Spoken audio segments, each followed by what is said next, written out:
Hi guys, welcome to a new episode of the Real Football Talk. I have Adil with me. We'll be discussing the European Championship game between France and Germany, and also be looking at the Portugal game and Spain game from yesterday.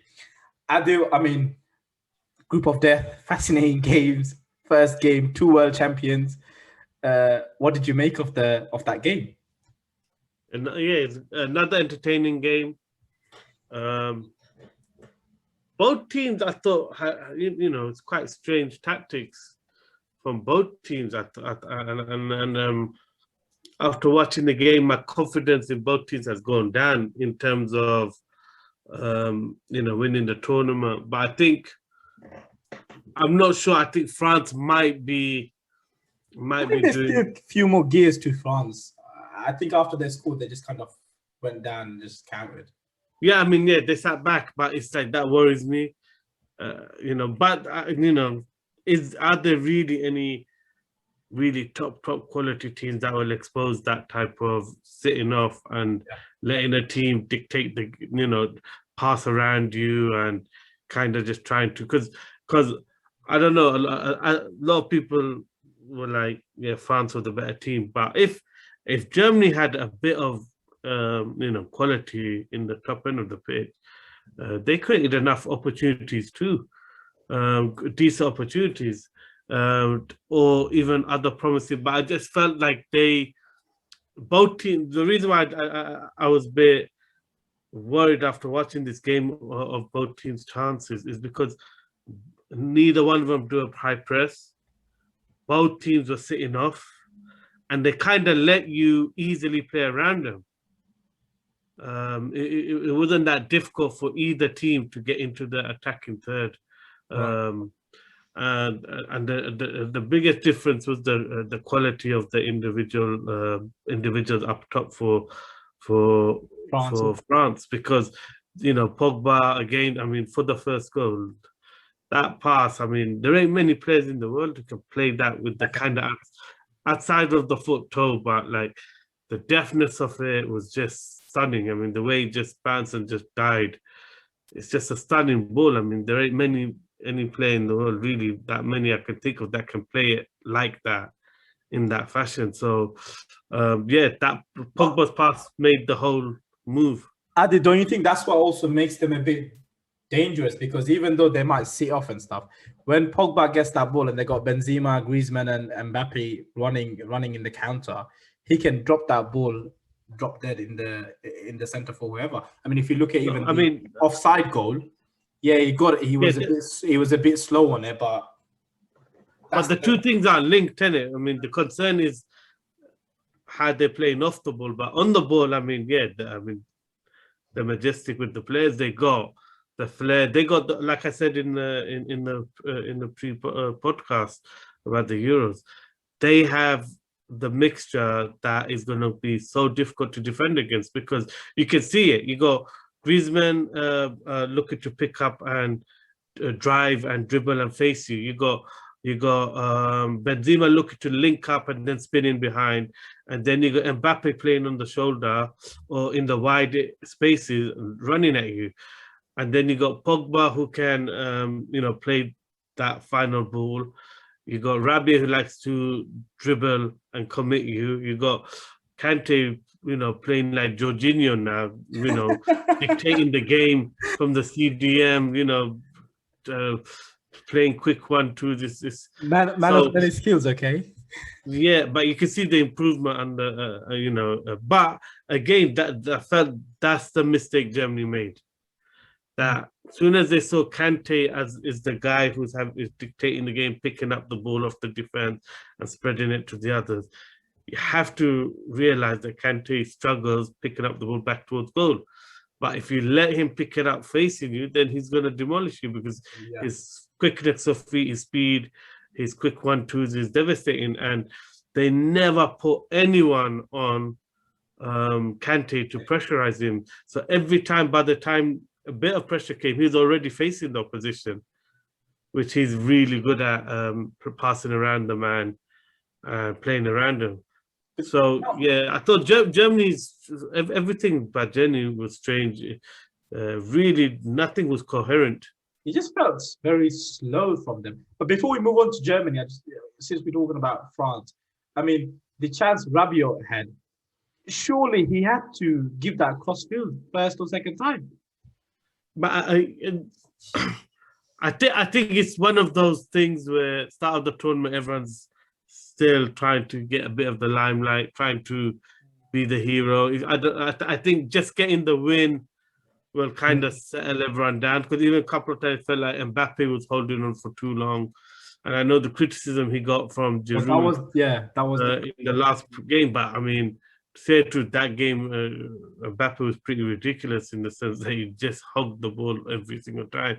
And I think that's the slight difference now in the way this France team is set up, in the sense that the tactics are quite similar, in the sense that everyone just gets behind the ball and they sit off, and then on the ball they're all rotating and moving around quite expressively, and you can't really say anyone is playing to a specific position on the pitch, because they kind of freely rotate and cover each other's positions. Sometimes Benzema's on the right, sometimes Griezmann on the right. Obviously, today specifically, Mbappe stayed on the left, but there'll be games where he's going to rotate around, and Griezmann and Benzema or someone else will just. So but they got that luxury, don't they? That's the thing as well, isn't it? They got that luxury. Yeah, but that's the thing. I feel like because Benzema's in the team, it's allowing for more build-up play. So it's in which sometimes Mbappe with Giroud there, Mbappe sometimes would have had to get involved in, but now he's not having to get involved in as much.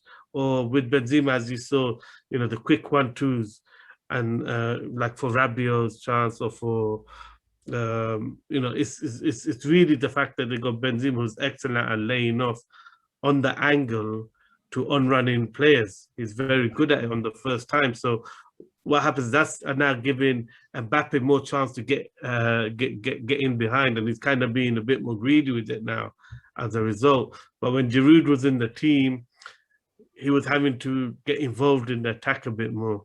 So I think that's something to watch out for, and it really had shades of the Portugal game, really, where I think sometimes you can't tell. It seems like too many players are trying to take the limelight. In terms of Germany, it seems like the same problem as they had in the World Cup. I mean, there's nothing at that front really in terms of threat. It doesn't seem like there's enough, or they can. Strange thing is, Joe Chumla has done the exact same thing as he did for that World Cup, where he's built up in qualification one system, and then on the eve of the tournament changed it. And the strange thing is he's done it in 2 tournaments in a row. And what is Germany's philosophy? I mean, you can't. It was not evident today. They don't press, and all they do is just keep pushing players forward to attack. Overload, yeah. Now, I thought, okay, if you're not going to press, that's because you're dropping deeper and you're worried about the pace of Mbappe. But they still kept a kind of highish line, and Ginter kept going forward and leaving Hummels isolated with Mbappe. So, like, that's what I mean. There's nothing coherent about what Germany is doing. I just think them as well. Yeah, but I just think they've got this attitude where they just think they can out attack the opposition.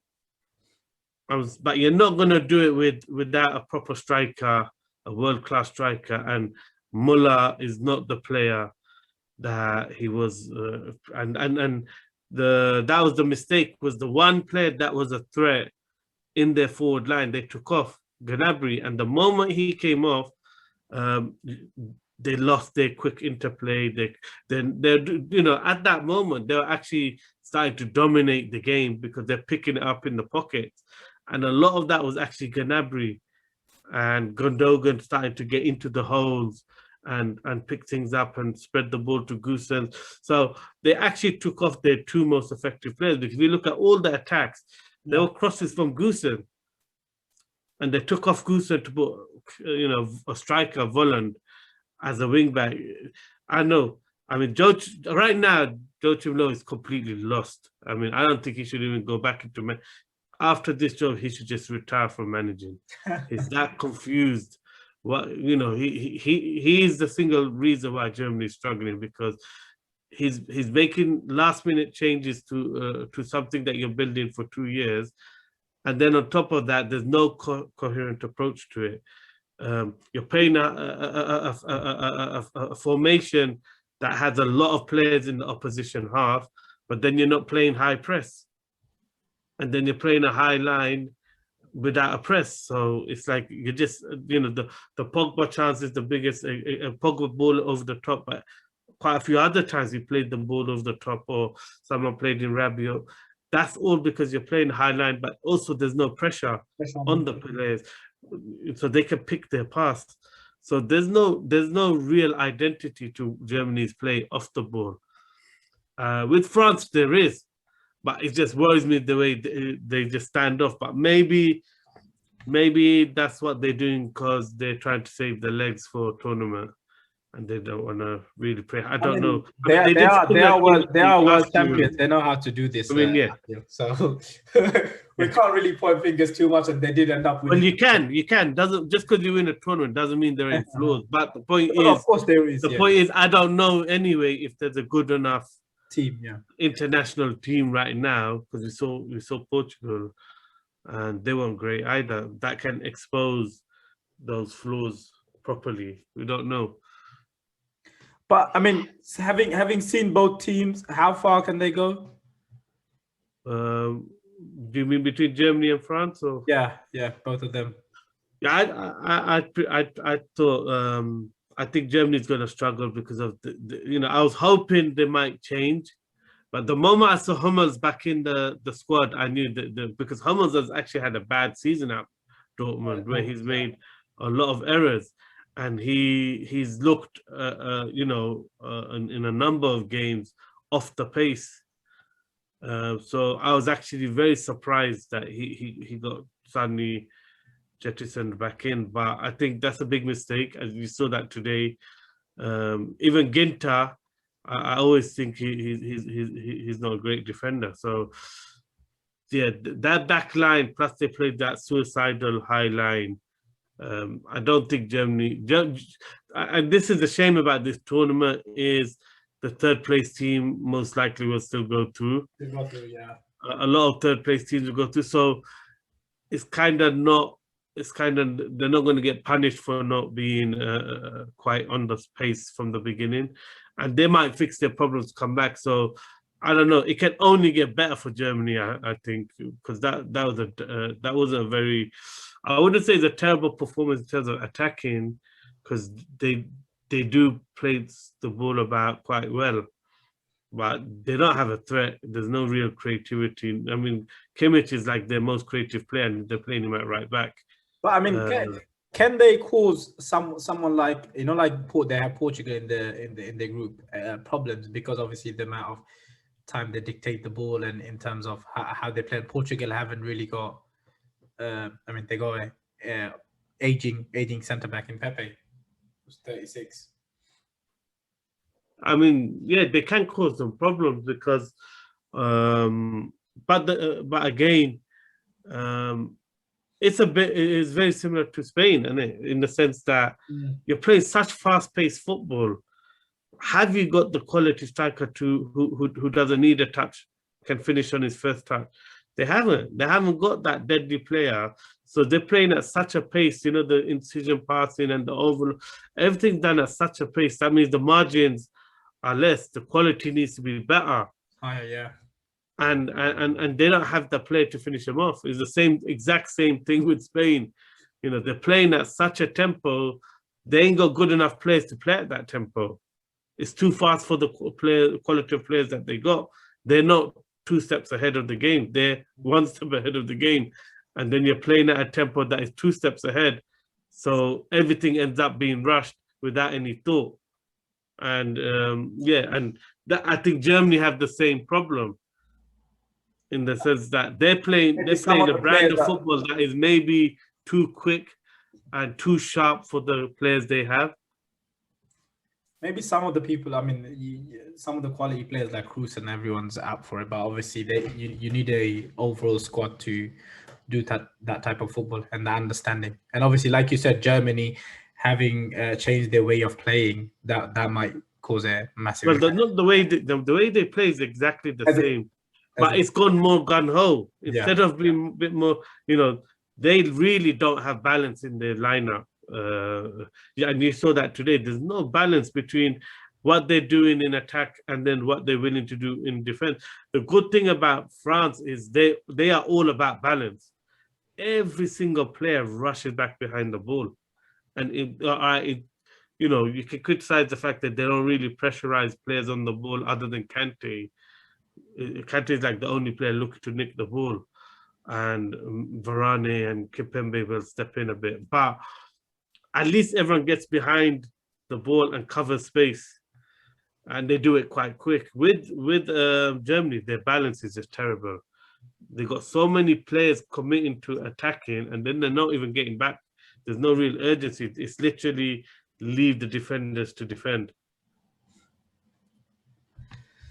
I mean, let's look at the other team in the group. Portugal, were they lucky to kind of get the 3-0 win? I mean, the first goal deflection. I mean, they did dominate the game and created majority of I didn't think they were lucky, but 3-0 flattered them. Yeah.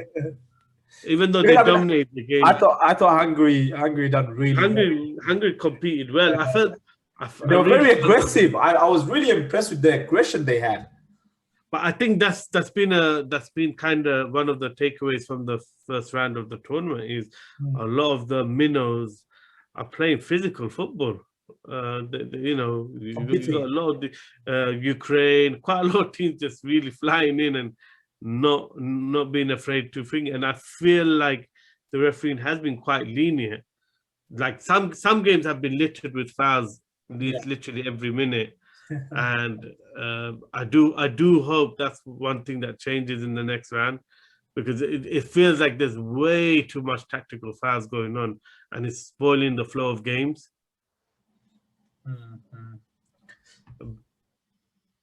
Yeah, I was going to say, just to add on Portugal, I think one of the issues they have, what concerned me was like the last Euros, they were one team, they were really united, and today they don't, like this team, it looks like they just got too many chiefs, too many guys wanting to take over the mantle from Ronaldo. He's still there. The big man's still there. You got Jota, who clearly wants to make a statement, which he has been on the international stage for Portugal recently. But he should be passing that ball. That first chance, he should be passing that across. Yeah, clearly. But even what you say. I mean, that's the easy one to spot. But even other times in the game, he was looking to take on more than play anyone in. So I think little things like that just tells you that okay, maybe they need to work on their team unity and understanding who the main guy is in the attack. But I mean, João Felix didn't even come on. Their squad in attacking wise is just crazy. You looked at that front four, half a middle is that, Bruno Fernandes, Jota, you got Bernardo Silva and Cristiano. You got the beast up. That is. I did that last goal. That was just clout. Yeah, and you can see in it. Everyone would be raving if that was Messi that done the 1-2 that intricate play, but I mean Ronaldo just like that was beautiful, amazing. I loved it. You can see by then because Hungary had given so much and put so much into that game, their legs were gone. They were so deep and their legs were gone. And Ronaldo, who had a quiet game and has been having quite a game. I mean, this is the new version of Ronaldo where he does not really do much, but then he'll pop up with the odd goal here and there. It is quite similar for Juventus in the sense that it doesn't offer much during the games, but then at moments he'll just win the game. And you need special beasts like that in your team, just gonna win your games in the moment. But whether that is going to win you tournaments now, I'm not sure. Do you get it? But either way, they did what they had to do, and they're only going to improve. That's going to improve their confidence. That was a tough game. It was. I mean, I was worried at one stage. I thought he was going to finish 0-0 the way he was going, because it just seemed like they couldn't finish their chances. But there are a lot of resemblance to the way they played in the last Euros, in the sense that, you know, the manager makes the changes and they come on strong late in games, and that was a trademark of the Euro run as well. Was, you know, tactical changes. They stay in games, then they make changes and they go for it late in the and suddenly they do enough to get the win. But do you think playing like against Hungary, playing 2 CDMs was a mistake from them? Maybe they could have played like a more of a runner from midfield, Sanchez. Thing is, other games they have played Sanchez as when he came on, he looked to it seemed like obviously their legs were gone, but he seemed to be driving at them and he was creating space. But that's what Portugal do. That's what their manager does. They kind of take it game by game, and they kind of plan out for the whole tournament so that everyone's still got energy and fresh. I mean, so I'm not worried. I don't think this is like, oh, he's gonna definitely play both of them. I mean, the one that always plays in that midfield is William Carvalho. So sometimes they even play him at the back. So I think, I have seen Carvalho as Renato Sanchez sometimes. I think it depends on the opposition, and they obviously decided to play and you can see, and I thought it was the right decision at the end, because Danilo put a shift in. Yeah, it was a physical game. The guys up top for Hungary were quite physical, so maybe that's the reason why. The Hungarian captain, if you see his the team talk he gave in the qualifiers, wow, yeah, you can see the passion. I mean, you can pretty much, everyone knows that Hungary is probably just going to be going out. In terms of them three, who's gonna finish top? Adil, do you reckon who's gonna finish second? Yeah, I still think I think France will still finish top. I mean, they're the team to be. I think, and they got the individual, they got players in prime form. Like we're talking about Portugal, and even though Ronaldo scored 2, he's not on prime.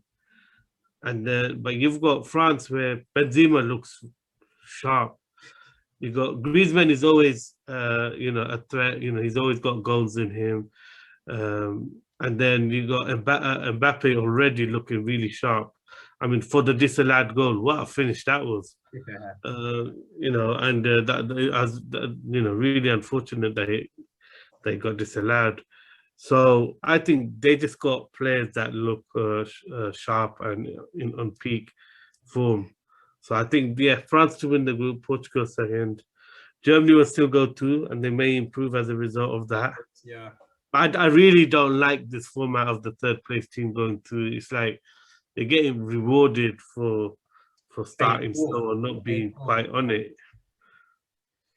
But it is what it is. In terms of yesterday's game, Adil, Spain, I mean, what do you make of them? It's similar to Germany, isn't it? It's exactly what they did in the warm-up games. Yeah. In the last warm-up game, I watched the match, and it's exactly the same. I mean, that game, Morata and Ferran Torres missed hatful of chances, and this game, Morata missed hatful of chances, or Dani Olmo missed a few. Yeah. And the thing is, I get Enrique wants to do this thing of going with youngsters and trusting them and going with the young squad and taking a lot of the experience but along with that experience, you're taking that quality as well. Like I was shocked when Rodrigo Moreno wasn't taken to the squad. In the squad, I mean, one of the first things that was strange about Enrique's decisions was he took 23-man squad originally, and he goes, well, the three extra spaces he ain't gonna use, which was, I don't know, probably was the only manager to do that. Then obviously they had the COVID cases, so they ended up calling up some players. But I was still surprised that they did not call up a proper striker, because we know Gerard Moreno plays like a false nine striker. And even though he scored goals for Villarreal, it's a very specific style, but it's the false nine. Well, the Spanish media is going mad about the fact that they didn't play Gerard Moreno on the right or something because of the number of goals he assisted and scored. Yeah, but if you look at a lot of his solution, is that the solution though? But if you look at the goals he scored, it doesn't suit the football this Spain team play, because they're looking to play balls down the channels, play balls through on goal, in behind. Now the thing is, Gerard Moreno's most of his goals are coming from crosses from out wide, and even though in this game, because they lacked the flair to play in behind, that quick pace football doesn't allow for Moreno. But he's still a good player, so yeah, maybe he's got a better finishing than Morata, because Morata just seems like he swings at the ball and doesn't really ever look at where he's aiming it. So he's low on confidence, and I thought it was a mistake in their last warm-up game, the amount of pressure Luis Enrique put on Morata. Every miss that Morata did, Luis Enrique showed his disgust and annoyance at the finishing. And I think that's been picked up by the media, and that's been a build up to this tournament, is this pressure has been put on the attacking lineup, attackers. And even in one of the warm-ups, you know, where they allowed the media to record parts of the training session, that whole training session was shooting drills, which added to the extra pressure. And I think Luis Enrique isn't handling the situation correctly. I think he's just putting way too much pressure on the attackers. Do you know what also surprised me is the fact that they didn't about 60th minute they didn't put on someone like Adama Traore to change the game, someone who could beat a man or do something or just put a cross in or cause some mayhem, because all their players that they put on was just like ball to feet players. There was no one that was something that could do different to what's already there, because you needed to change that game. That's what I didn't understand, is the fact that put on someone like that who can beat a man, just butt people off the ball and create. Yeah, I mean the other similar thing I thought was a huge mistake how long he took to get Thiago on. Yeah, because he was crying out for individual flair, creative player. But that's the thing, Enrique's become obsessed with, much like Germany, like you said, he's become obsessed with transitions and playing this quick, fast tempo transition football. So it's become more about the philosophy than the quality of players you're putting in to play those that, because there's not one, like it was so obvious the high tempo football that they play, and it's good to watch. Just like lots of Germany's build up today is quite good to watch. But the thing is, there's no disguising anything, because it's players doing quick 1-2s and players running in the space. So for defense, it's quite easy to read what's happening, because you just got to cut across the pass that's going to be played in behind eventually when it does. And that's the problem with it, is as nice as the build-up looks, it's very predictable for defenses and defenders. But look how much pressure they put on the young man Pedri. I mean, even though he looks amazing, doesn't he? Yeah. I was excited to see him, but I felt like again they're asking too much of him. Like it felt like he was the player trying to be the physical spark of the team, and I just think Luis Enrique is just gotten carried away with this philosophy and this identity to play this quick, fast brand of football. You need some disguise and you need some individual quality. You do. What does it mean for them in the group? I mean, what can Spain do? Because they seem like they can't score. And that's going to be the biggest issue against teams. They can't break teams down. Yeah, I think I'm sure eventually, the chances they're creating, the sharper they get with this brand, eventually they'll strike on a partnership that works. So maybe, and I think, in that sense, probably it is better if Moreno comes in, because you do feel like he's got better finishing than Morata. But obviously, Morata still played well. I mean, he won a lot of balls. He tracked back. So maybe I don't know. But there'll be tweaks. He was still getting into good positions. You have to get Yeah, you have to still yeah, get but maybe the finishing's not there, that will come, but you have to install that belief in them, isn't it? If you're yeah, but with Morata, I mean, there is a history of that finishing not coming. You know, his season with Atletico, he got chance after chance, never really got on top of it. He's one of those players that when the pressure's on, he really struggles. Because what he'll do is he'll score one game, scream and show all how anxious he was, and then flop again, go back to the mode of just being a guy who can't finish. Yeah. So he's a completely streaky player. When he scores, he goes on runs, and then outside of that, he goes on runs where he just misses sitters. Yeah. Misses sitters, yeah. But seeing the first round of matches, what do you make? I mean, it's been really good. The quality of football has been really good. Even the minnows have been really competing. I've literally enjoyed watching every single game. I like the fact that there's goals. I like the fact that teams are attacking, and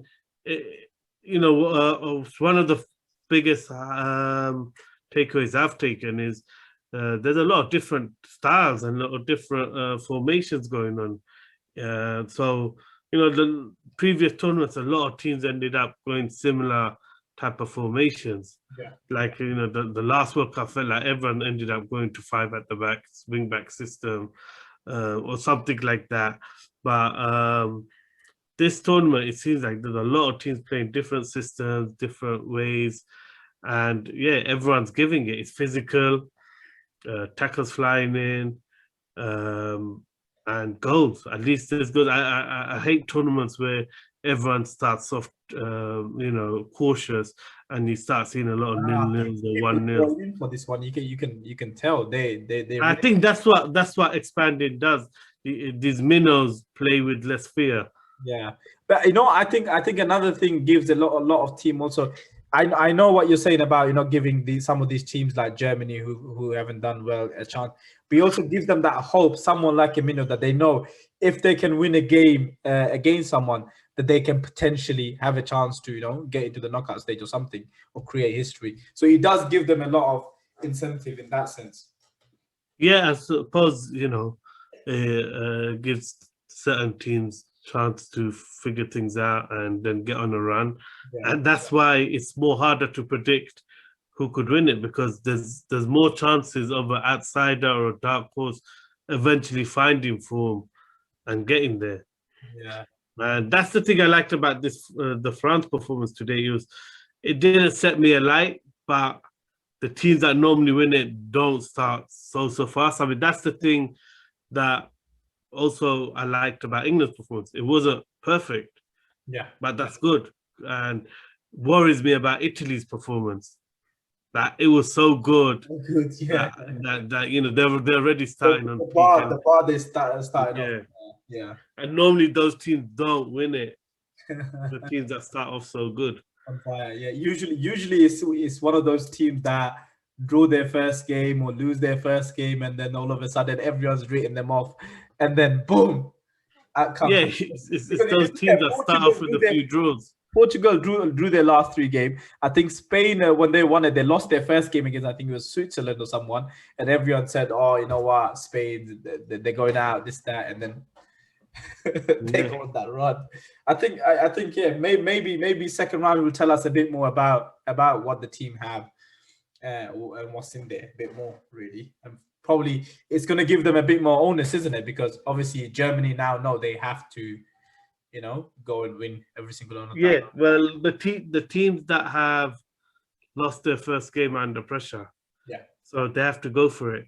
And so what that means is maybe teams, it works the other ways. As some teams that have won their first game may play a bit more safe. True. But yeah, definitely been a good tournament so far. Really enjoying it. Anyways, Adil, thank you for coming on today, sharing your insight. And guys, thank you for watching. Please make sure you like, share, and subscribe. And as always, keep an eye out for new videos. Thank you.